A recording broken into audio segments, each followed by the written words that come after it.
Okay, welcome everyone. We are here at the Institute of Practitioners in Advertising. My name's Gwyn. I've been in our industry for 37 years and I still really enjoy it. So we're all hoping that everyone watching today is going to enjoy it too. Without further ado, I'd like each of my panelists to introduce themselves, say what their job title is, and what they actually do all day. So, without further ado, Cameron. Yeah, my name is Cameron, and I'm an account executive. And what that basically is managing clients, managing campaigns, just making sure they run smoothly, and that all the objectives are being met. Fantastic. Tell us about your average day at the moment then. What sort of accounts are you working on? Mainly university clients, so ensuring, I'm sure a lot of people know, a lot of open days coming up, so ensuring that the campaigns are live for them. So, the average day is liaising with clients, seeing what needs doing on their end, and then helping them with that.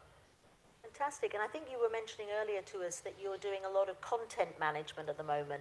Yep. I'm sure the audience knows what content is, but please explain it for the rest of us. Yeah, so that's looking through kind of their channels, such as TikTok, Instagram, Facebook, and seeing how they're doing. Are they doing good? Are they doing bad? And any improvements they can make. Fantastic. And I know that you were very interested in marketing as a career. So you've come into our business as an apprentice, but are you getting to do a lot of marketing? Is that still something that's part of your job? Yeah, so the good thing about the apprenticeship program is that you get the building blocks of the industry. So you know absolutely everything there is to know, really. And yeah, definitely recommend it. Fantastic. Thank you very much. So Ruby, over to you. If you could say what your job title is and also what you do all day. Great. So my job title is technically broadcast account executive, but what that really means is I do media planning and buying. So I help our clients make strategic decisions about where their adverts should go so that the right people see them. And then I actually do the deals to buy that advertising space. So I work between our clients and then media owners, who are people like Global, who own lots of billboards, or TV stations like Channel 4. And I buy that advertising space to make sure campaigns can happen. Fantastic. And you've got quite a sexy portfolio, I think. In that, we were just talking about seeing some of your ads at train stations this morning, but you also work on beer business, don't you? Yes, yeah. So we are an independent agency. We're quite small, unlike Wavemaker. We're not part of kind of a network like Group M, but that means some agencies really specialise in the type of clients they look after, but we're quite varied. So we have beers, we have gin, we have pet food, we have insurance, fruit and veg boxes, all sorts. It's Fantastic. Scholl, the foot care, blister plasters. It's very, very varied. Varied brands. And last but definitely not least, Asaji, could you say what you do all day? Yeah. What don't I do all day? So I'm a creative at the AND Partnership, and I get to spend my day coming up with ideas for adverts of all different kinds, TV ads, cinema ads, posters that you see out of home, stuff you might see in social media. That's my job, thinking Fantastic. up those things all day. And tell us an ad that you've done that they might have seen somewhere. Okay. What can I think of? You might have seen the ad that myself and my creative partner did for a brand called ID Mobile. If you did see it, you'd remember, because it featured a giant animatronic bear with googly eyes that played air guitar. So if you've seen it, hopefully you liked it. But I know that you've got a major campaign coming up for cleaning products. Yes. So every day is different. Absolutely. We've got a launch actually happening next week for a brand called Ineos, who sponsor a lot of sports teams like Manchester United and Formula One stuff as well.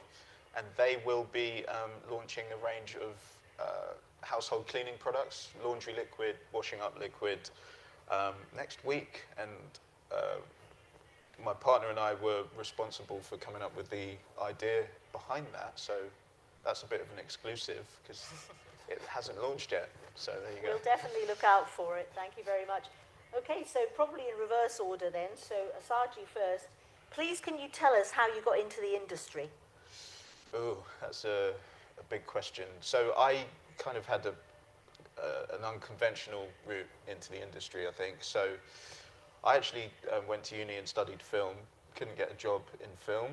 It was fairly difficult for someone from my background. So I ended up working as a croupier for a few years whilst training to become a video editor, which in turn led me to a job in sort of post-production, which in turn led me to a job at a small media agency that had a creative department, and I made the move over a few years from video editing into the creative department, and I sort of got the taste for advertising.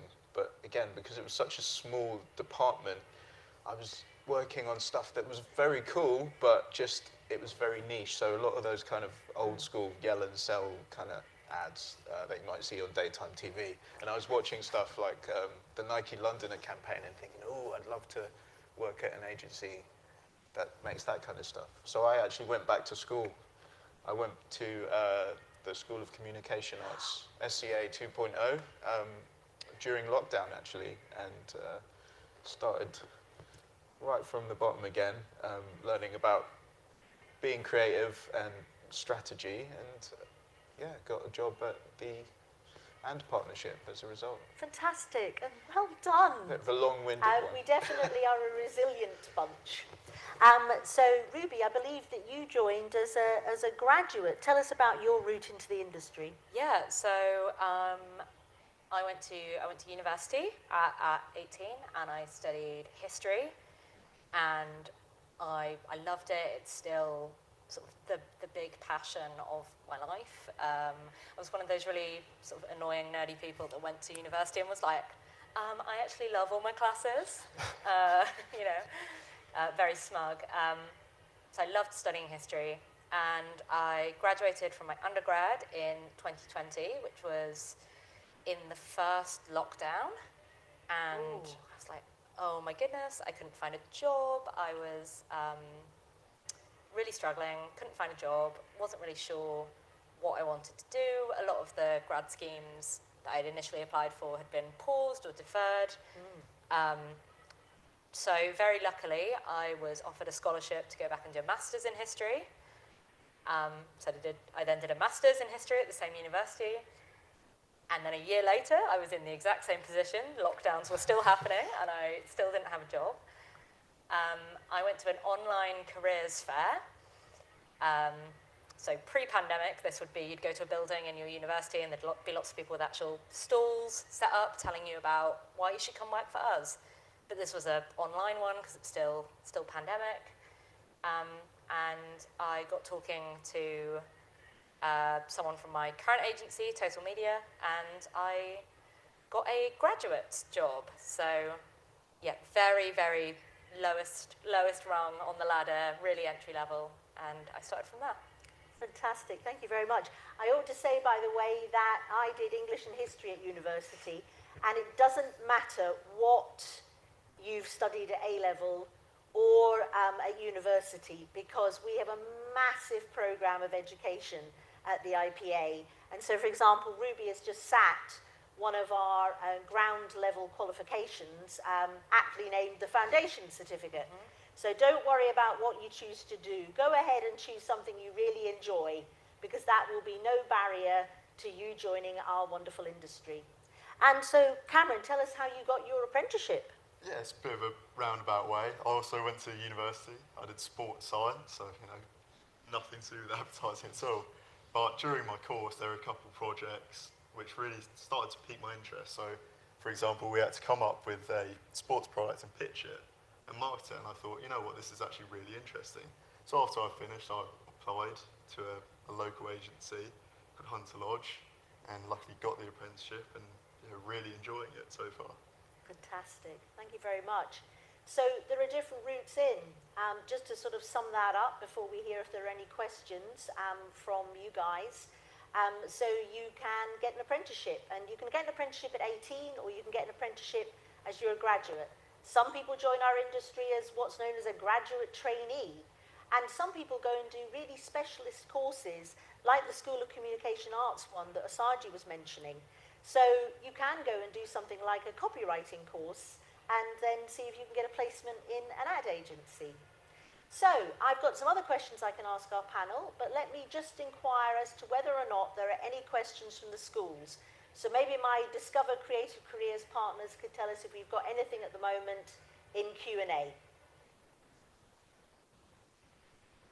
Hi, Gwyn. Hello, everyone. My name's Kay. I'm the program manager at Discover. So thank you, everyone, for all your questions. We have a lot of questions about apprenticeships. So the first one, what grades do you need to get in order to get onto the apprenticeship scheme? Right, I can actually answer this because I'm in charge of our huge careers site at the IPA. And it's like any other apprenticeship. Have you got your maths and English O-level? That is the only barrier that there is. And that's the same, by the way, if you want to become a brickie. You can get an apprenticeship with remarkably few qualifications. And plenty of agencies do employ 18-year-olds straight from sixth form. So not really massive barriers there. And I hope that answers the question. What else, Kay? What job roles are available within apprenticeship schemes? And again, what are the entry requirements? We cover that. So what job roles are available within apprenticeship schemes? Well, I don't know if anyone else on the panel works with any other apprentices and wants to say what job role that person has. If not, I can definitely name some. I mean, we have had apprentices and also graduates. And I should say graduate, it's graduate in that you've got a degree, but it doesn't mean that you've got a specific degree. So I think I still went in with the same knowledge of the industry as someone who, hadn't got a history degree, because surprisingly they don't teach you anything about advertising in your history degree. So we have graduates and apprenticeships across all of our departments. So people who do more working with clients, client services, people in our strategy team. So we have a separate strategy team who do all the sort of high-level planning, strategic thinking. People like me in my job across the media channels that I work on, but equally on our digital team who do planning and buying digital media. Even in our finance team, we've had apprenticeships and graduates, and in our HR team, basically everywhere. That's a really good point, by the way. You'll notice on the video that we talked about the fact that we need a ton of roles. So lots and lots of roles that you would find elsewhere. So people in finance, people in HR, people in IT. There are loads of apprenticeships in those as well, by the way, and you might just happen to work in an ad or media agency. But you can see that there's lots and lots of different roles where you get taken on. The key ones are the advertising and media exec apprenticeship, because that would be, for example, what Cameron's on. And other ones are the junior advertising creative. And then there are just tons of apprenticeships that we find useful. So those two previous ones were ones we've written as an industry, but we've also been part of content creator, which is a great apprenticeship, digital marketing. Oh, data analysts are very big in our industry. We do like it if we can find some numerate people who are good at finding out insights from data. So they're immensely welcome. Any other questions, Kay? Yeah, I've got a great question about preparing for an interview. So I think maybe an interview for an apprenticeship or a job, but this is from a sixth form. Would like to know some tips about how do you prepare for an interview? Oh, I think we should ask everybody this. So let's start with Asaji. What's your biggest tip if you've managed to get an interview with an agency? What do you think you should do?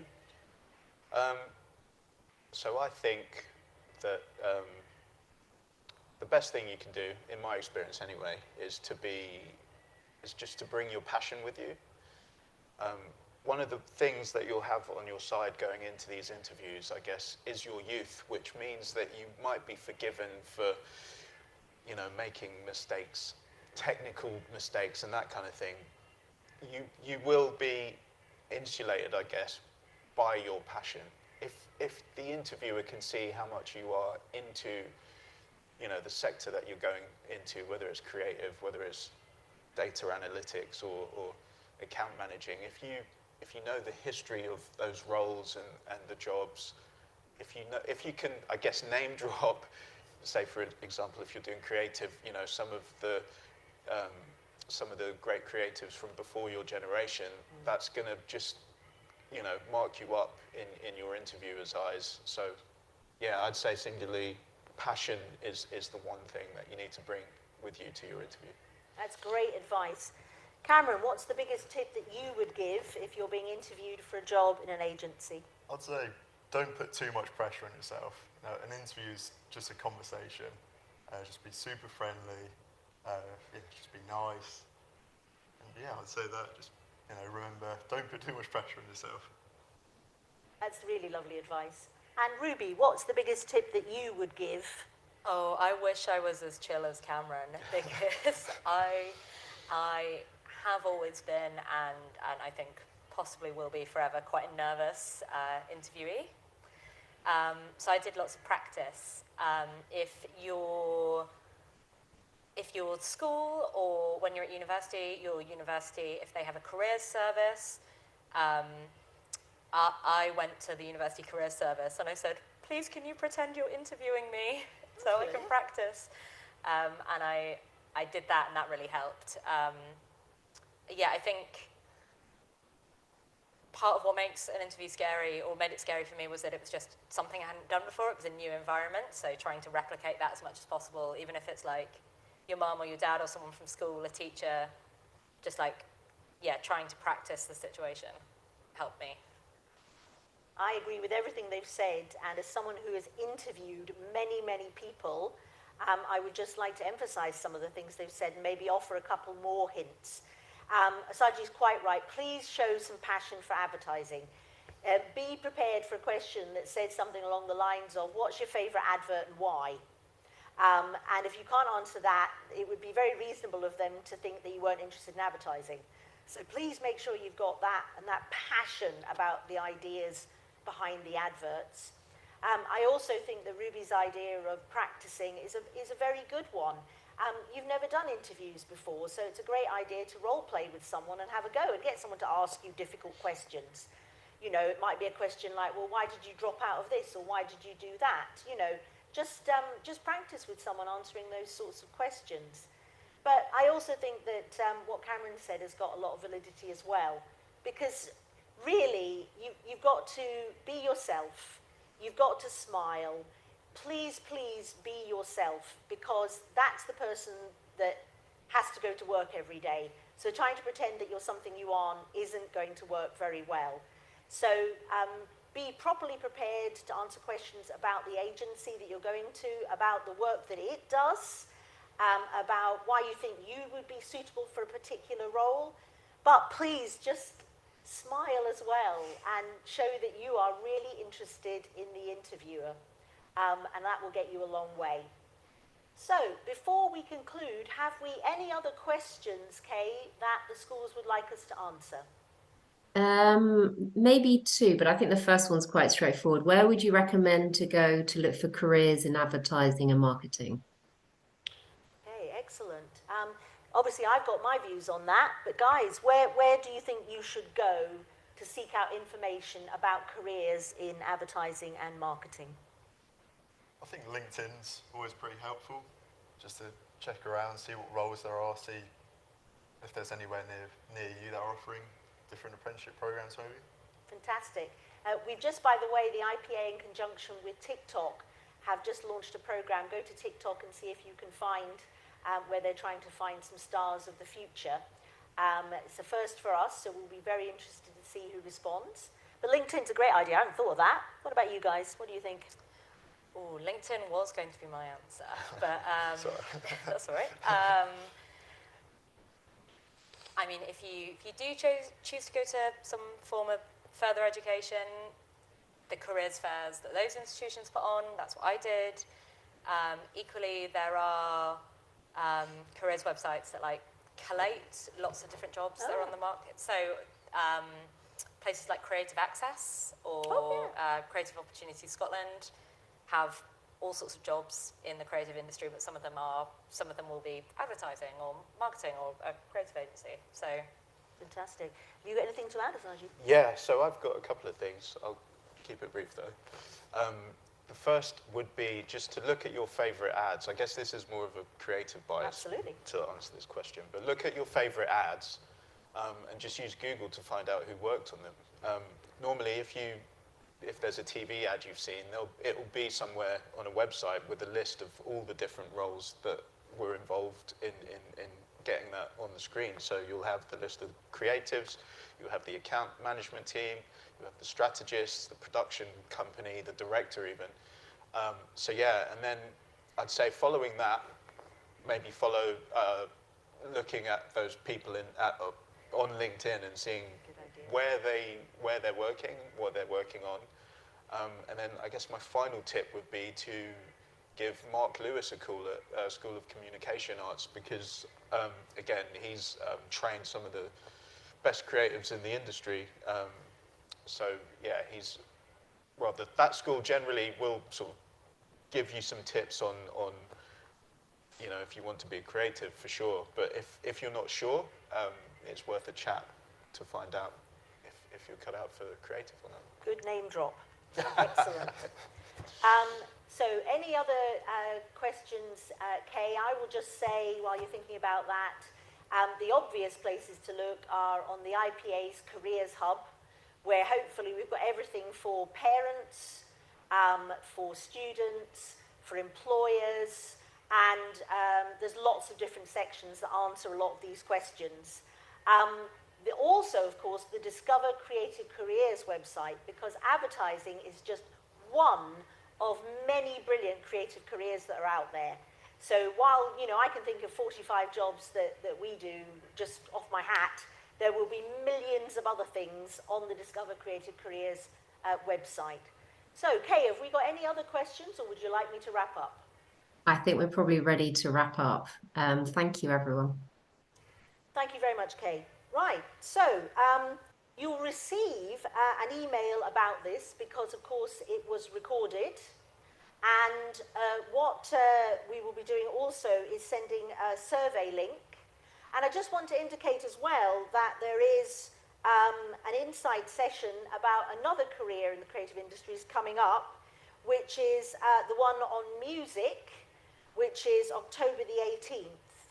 So, and by the way, if anybody didn't manage to get their question answered and would like to know anything about, I don't know, sustainability, AI, what we pay you, everything, just get in touch with me, Gwyn at IPA.co.uk, because I know we won't have answered all your questions, but just get in touch with me, GWYN at IPA.co.uk, and I will answer them.